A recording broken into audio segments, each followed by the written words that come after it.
अरे बहू, कितने दिन से तुझे देख रही हूँ, कितना गंदा काम कर रही है। वो क्या है ना मम्मी जी, थोड़ा जल्दीबाजी में काम कर रही हूँ घर का।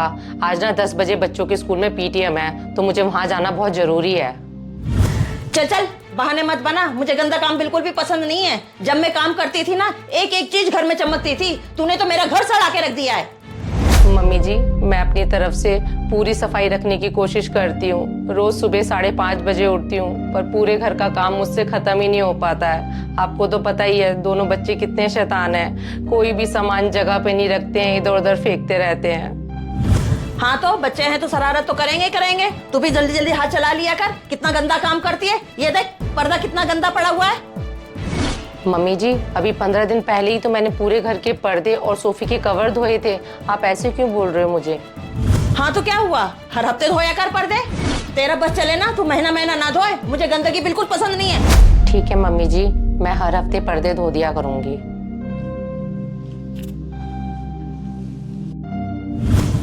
रिद्धि बेटा, सारी बुक्स रख ली ना टाइम टेबल के हिसाब से? सिद्धि, अगर आज आपने अपना लंच फिनिश नहीं करा ना, तो मम्मा आपसे बात नहीं करेगी। सोच लेना बेटा, मम्मा इतनी मेहनत से आपके लिए लंच बनाती है, आपका लंच पैक करती है, और फिर आप खाओगे नहीं तो मम्मा को बुरा लगेगा ना बेटा। आज पूरा लंच फिनिश करके आना दोनों बच्चों ने मेरे। अरे बेटा, मेरे फोन का रिचार्ज तो करवा दे। ये बहू पता नहीं कहाँ चली गई, अभी तक चाय नहीं लेके आई। ओ बहू, मेरी चाय तो ले आ। बस लाई मम्मी जी, बस बन रही है चाय आपकी। क्या करूं, सुबह जितना भी जल्दी उठ जाऊं, टाइम का कुछ पता ही नहीं चलता। बच्चों को स्कूल भेज दिया, उसके बाद भी इतना सारा काम पड़ा हुआ है। और आज तो मेरी कुछ तबीयत से भी ठीक नहीं लग रही है। कोई नहीं, मम्मी जी को पहले चाय देती हूँ। तो मम्मी, मैंने कब आपको मना किया कि धर्म कर्म ना किया करो? अब आप ही बताओ, अगर हम विद फैमिली हरिद्वार जाएंगे तो कम से कम 10-15 हजार तो लग ही जाएंगे ना।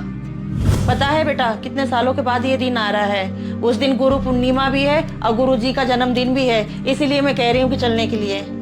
ठीक है मम्मी जी, आप इतना जोर डाल रही हो तो चल लेते हैं, लेकिन एक ही रात रुकेंगे मम्मी जी हरिद्वार में, क्योंकि मुझे ऑफिस से ना छुट्टी बहुत मुश्किल से मिलेगी।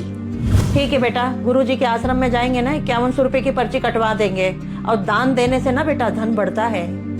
ये मम्मी जी, गुरु जी के आश्रम में 5100 की पर्ची भी कटवा लेंगे, लेकिन मम्मी जी इस बार ना हमारा बजट बहुत ज्यादा खराब हो जाएगा। मम्मी जी, आपकी चाय। राजीव, आज ना आप लंच बाहर से कर लेना, मेरी ना तबीयत ठीक नहीं लग रही आज। अरे बहू, तेरा तो रोज का ड्रामा हो गया। कल 4 रिश्तेदार क्या आ गए, तेरी तबीयत खराब हो गई और मेरे बेटे को कह रही बाहर से लंच कर ले जाके। मम्मी जी, मैं कोई ड्रामा नहीं कर रही हूँ। आपको तो पता ही है, कल मामा जी की फैमिली आई थी और सबका खाना मैंने अकेले नहीं बनाया। किचन में खड़े खड़े मेरी हालत खराब हो गई, और आपको पता ही है गर्मी कितनी थी। मेरे को आज सुबह से बहुत घबराहट हो रही है मम्मी जी, इसलिए मैं राजीव को बोल रही थी बाहर से लंच कर लेना।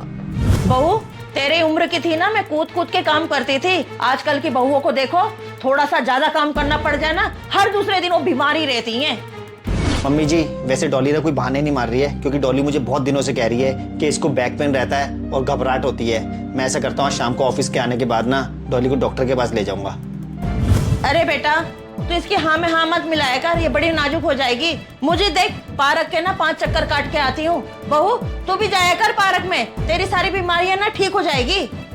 हाँ मम्मी जी, राजीव बिल्कुल ठीक कह रहे हैं, मुझे बिल्कुल भी टाइम नहीं मिलता। आजकल बच्चों की पढ़ाई का बहुत ज़्यादा प्रेशर हो गया है। अगर उनके साथ ना बैठो ना, तो बच्चे बिल्कुल भी पढ़ाई नहीं करते, और फिर सामान इधर उधर फेंकते हैं। उसको भी मेरे को साथ के साथ संभालना पड़ता है, क्योंकि आपको गंदगी बिल्कुल भी पसंद नहीं है। फिर आपका खाना पीना भी देखना पड़ता है, तो इस बीच में पार्क कहाँ जा पाऊंगी मम्मी जी। बहू, सुनीता की बहू को जाके देख, उसके घर में ना एक एक चीज चमकते रहती है और उसकी बहू बन ठन के रहती है। और तुझे देख, हमेशा ऐसा लगता है कि तू बीमार पड़ी है, तू बन ठन के ही नहीं रहती है। लगती नहीं कि हमारी तू घर की बहू है। मम्मी, आप सुनीता आंटी की बहू के साथ ना डॉली को कंपेयर मत करो। और मम्मी जी, आपको तो बहुत अच्छे से पता है ना, सुनीता आंटी अपनी बहू के साथ घर के सारे काम करवाती है, तभी तो मम्मी जी उन सास बहू का रिश्ता बहुत अच्छा चल रहा है।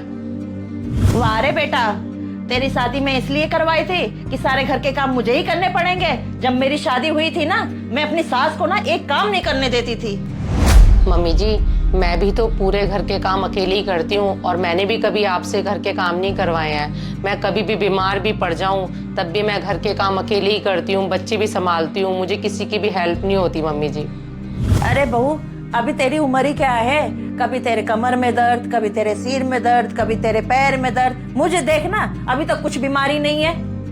मम्मी जी, पहले के टाइम पे ना सब कुछ ताजा और प्योर होता था, तभी पहले के लोगों को ज्यादा बीमारियां नहीं होती थी। लेकिन आजकल हर चीज में मिलावट है, तभी तो आजकल लोगों को बीमारियां लग गई हैं।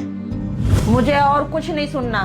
मुझे इस घर में साफ सफाई चाहिए और टाइम से खाना चाहिए, बस। कुछ कहानियों का कोई अंत नहीं होता, और ये कहानी भी उन चंद कहानियों में से एक थी। मैंने ज्यादातर परिवारों में यही देखा है कि उनके यहाँ झगड़े और आपसी मनमुटाव का मुख्य कारण घर में साफ सफाई और खाने पीने को लेकर ही होता है। और फ्रेंड्स, ज्यादातर सास अपनी बहुओं को यही कहती हैं, जब हम तुम्हारी उम्र में थी ना तो बहुत ज्यादा एक्टिव रहा करती थी और हमें किसी भी तरीके की कोई भी बीमारी नहीं थी। पर आजकल की बहुओं को देखो, हर दूसरे दिन बीमारी का बहाना लेकर पड़ी रहती हैं। फ्रेंड्स, ऐसा बिल्कुल भी नहीं है। पहले क्या होता था, पहले सब कुछ खाना पीना एकदम प्योर और शुद्ध होता था, इसलिए औरतों को कम बीमारियां होती थी और औरतें ज़्यादा एक्टिव रहती थी। लेकिन अब समय बदल गया है। अब आपको ही पता है कि अब हर चीज़ में मिलावट होती है, जिसकी वजह से औरतों के शरीर में कम एनर्जी रहती है और बीमारियां भी बहुत बढ़ गई हैं। तो फ्रेंड्स, आप लोगों से यही रिक्वेस्ट है, इस वीडियो को ज़्यादा से ज़्यादा शेयर करना ताकि सास बहू के रिश्ते अच्छे हो पाएं। धन्यवाद।